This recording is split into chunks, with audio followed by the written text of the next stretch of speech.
that growing up in the 70s and 80s was different from growing up now.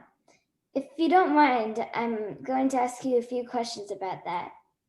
I would love to answer your questions. It was really different.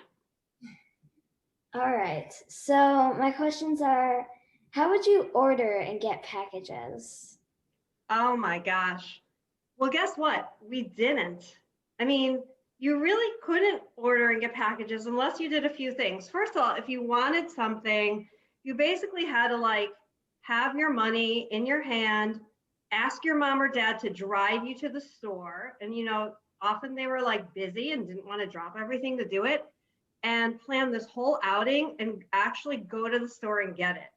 So you had to wait and be like patient, which is really hard, right? But we didn't know any differently. We couldn't order anything online because there was no ordering online. We just had to go get it. Or maybe if we did get a package, it was from like a relative far away who sent it through the mail for our birthday or something. That is interesting. I thought there was like some weird way to do it. I wish. Question 2. How did you know you were having a snow day?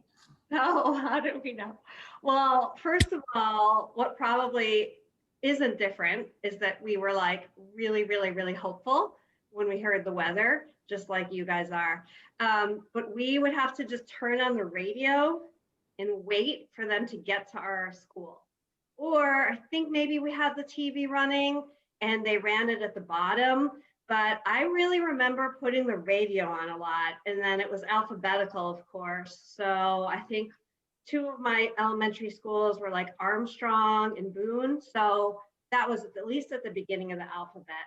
But if we missed like hearing it on the radio, if we were like in the other room getting water or something, we had to come back and sit there and wait all over again.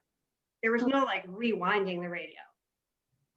That is different. That's right. All right, next question. What did you do in the car? Nothing. I mean, we had nothing to do. We sat there and we listened to our parents' music because, again, no Walkman when I was really little, certainly no, iPhone or Sirius XM or anything. And we didn't even get to choose the music. So whatever my mom was playing is what I listened to. Now, luckily, I have to say her generation's music, the baby boomers music, was really cool. So I would listen to like James Taylor and the Eagles and Carly Simon, but I just sat there and there was nothing to like do. Like there was no game I could hold in my hand. You just looked out the window and again, like had to be patient and had to get used to just doing nothing. Maybe I would like count the red cars that went by or something. You had to just make up stuff to do with your mind. How does that sound? Weird, right? Yeah. I could build, I don't think I have that much patience. You'd be surprised. All right, next question. What did you order at Starbucks? There was no Starbucks. What? I mean, I don't think I ever went to a Starbucks till maybe I was in my 30s or 40s. Now I have to look it up now after the video and see when they were created, but there was no Starbucks. I don't remember ever going to Starbucks with my parents. I remember taking my older son there like 19 years ago, but there was no Starbucks. You didn't just stop and get a frappuccino or coffee or whatever. I mean, there was no such thing. I am speechless. That's I like Starbucks. Like I do too. And I love the mobile app and I'm a big customer, but there was no such thing. And my kids are big customers and big fans. But again, as a kid, I didn't even have that choice. I'd never heard of such a thing. OMG. Okay. All right. So next question. What did you do in gym class? Oh my gosh. We typically played Foursquare. Have you ever heard of that? Actually, I played it before at my camp, but every year I come back not remembering and having the older kids explain it. Okay, well, at least we have one thing in common from growing up. If you know Foursquare, that makes me feel better. So we played Foursquare all the time, and we played kickball a lot. And then sometimes we had to do like rope climbing exercises, like to a timer. We had to like climb up a rope. Does that ring a bell, or you have no idea what I mean? So would you just like, is it like little knots and Yeah, like a fitness test.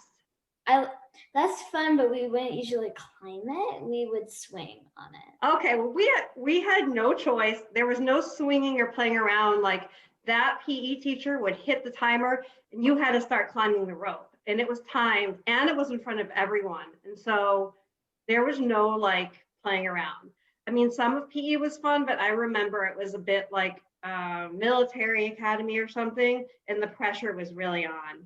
So that's what it was like growing up in the 70s and 80s.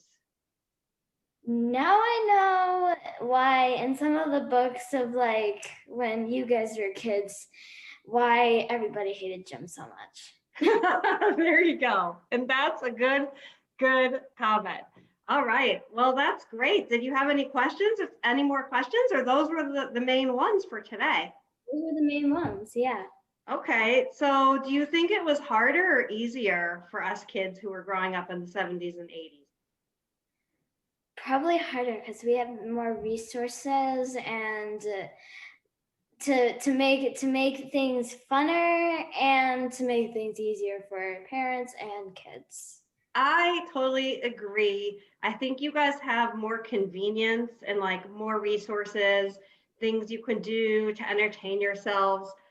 The secret I'm going to tell you though about Gen X kids like me and my generation is we're like super proud of like all the patience we had to have and all the creativity we had to have because we had to like entertain ourselves and figure things out, and we had very few resources. So I'm kind of proud of that. But I think both Gen Z, which is you, and Gen X have a lot of good things. So we have that in common. All right. Well, thanks, one. Those reactions were not fake.